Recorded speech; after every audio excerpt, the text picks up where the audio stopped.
Before you haul home another 60 bag of branded lawn food, I need you to look at the weed growing in the ditch behind your house. That scraggly, stinging, borderline aggressive plant you've been yanking out and tossing in the trash every spring.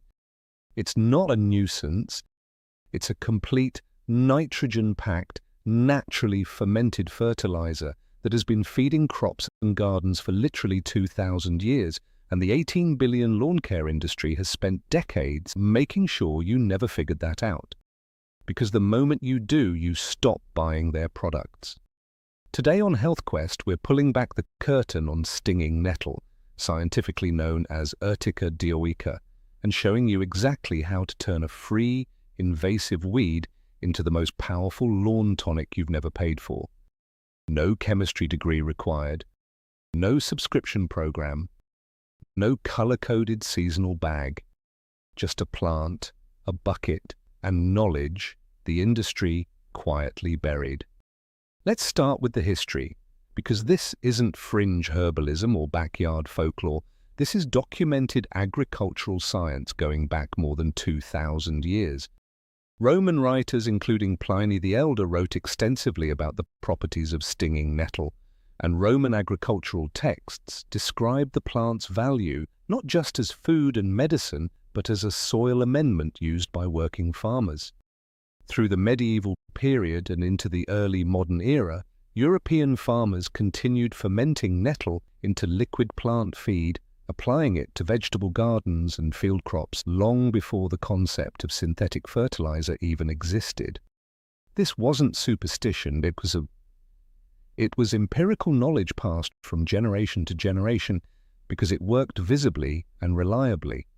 Nettle is what agronomists call a dynamic accumulator, meaning its deep and aggressive root system draws up minerals and nutrients from soil layers that most shallow-rooted plants and grasses can never reach. It then concentrates those nutrients in its above-ground tissue, particularly in its leaves. When you harvest those leaves and ferment them in water, you are essentially unlocking a reservoir of bioavailable plant nutrition that the nettle spent its entire life collecting from the earth beneath it.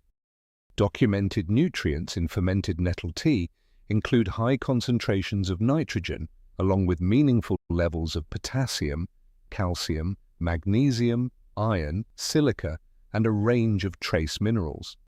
Each of those plays a specific role in grass health. Nitrogen drives green leafy growth, potassium strengthens cell walls and root function, calcium supports soil structure, and silica improves the plant's resistance to pests and disease.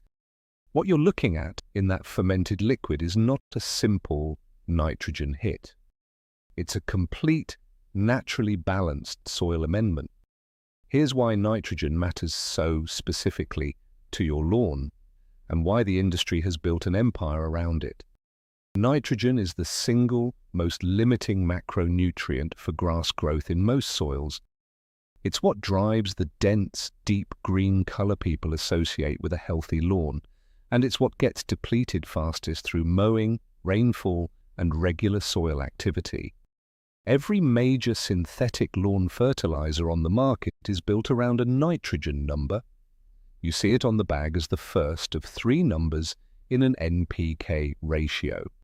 Scott's Turf Builder, one of the most recognized consumer lawn products in North America, derives its primary efficacy from synthetic nitrogen compounds like urea and ammonium sulfate.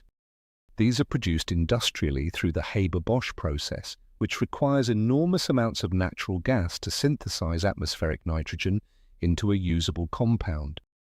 The result is a highly concentrated, fast-acting nitrogen source that delivers rapid green-up, but it comes with trade-offs that the marketing never leads with.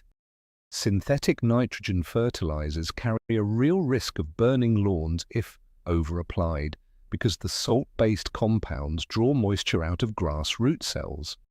Repeated synthetic applications can acidify soil over time, degrading the microbial communities that make soil genuinely healthy and self-sustaining. And because synthetic nitrogen is highly water-soluble, a significant portion of what you apply washes off in the next rain event and enters local waterways, contributing to the algal blooms and aquatic dead zones that are one of the most well-documented environmental consequences of industrial agriculture and suburban lawn culture.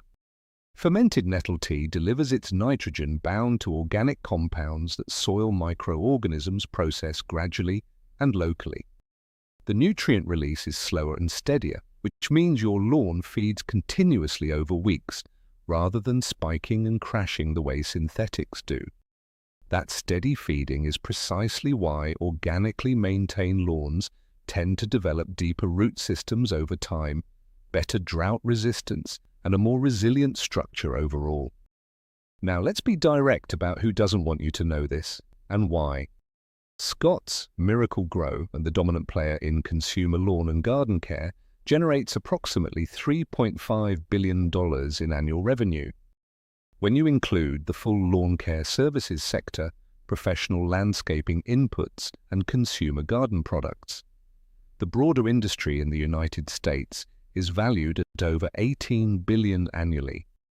That market is entirely dependent on a specific belief that maintaining a healthy lawn requires a continuous rotation of purchased proprietary inputs. The seasonal program concept, spring pre-emergent, summer feed, fall winterizer, is a marketing architecture, not an agronomic necessity. Each product in that lineup is sold as precision science that you couldn't possibly replicate at home, packaged with professional-looking NPK ratios and application schedules designed to feel technical and authoritative. What is almost never communicated to the consumer is that the fundamental nutrient driving the visible results, nitrogen, is something the natural world produces freely, continuously, and in abundance through leguminous plants, decomposing organic material, soil microbiota, and dynamic accumulator species like stinging nettle. The industry hasn't invented a better solution to a natural problem. It has successfully reframed a natural process as a product category, and it has done so with enough marketing consistency and retail saturation that most homeowners have entirely lost access to the older knowledge. What farmers knew intuitively for 2,000 years has been replaced in one generation by a $60 bag and a seasonal auto-ship subscription. Here is exactly how to make fermented nettle tea at home, step by step, with no special equipment. First, you need to harvest stinging nettle, and this is the one moment where you must take care because the sting is genuine and it will find any exposed skin immediately. Wear rubber or garden gloves and use scissors or pruning shears to collect the leafy upper portions of the plant. You want the young green growth, which is highest in nitrogen and easiest to ferment. Avoid plants that are already going to flower or seed, if you can, as the nutrient concentration is highest before the plant puts its energy into reproduction.